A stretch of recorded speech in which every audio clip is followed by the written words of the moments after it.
High friends, welcome to day 10 of 50 days 100 words challenge.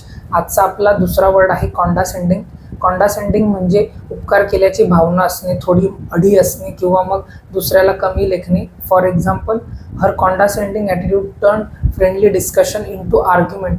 म्हणजे तिचा जो ॲटिट्यूड होता उपकार केल्यासारखा किंवा मग अढीवास, त्याच्यामुळे ज्या फ्रेंडली गप्पा चालू होत्या त्या भांडणामध्ये त्याचं कन्व्हर्जन झालं. किंवा मग आपण म्हणू शकतो the managers condescending attitude demotivated the entire team.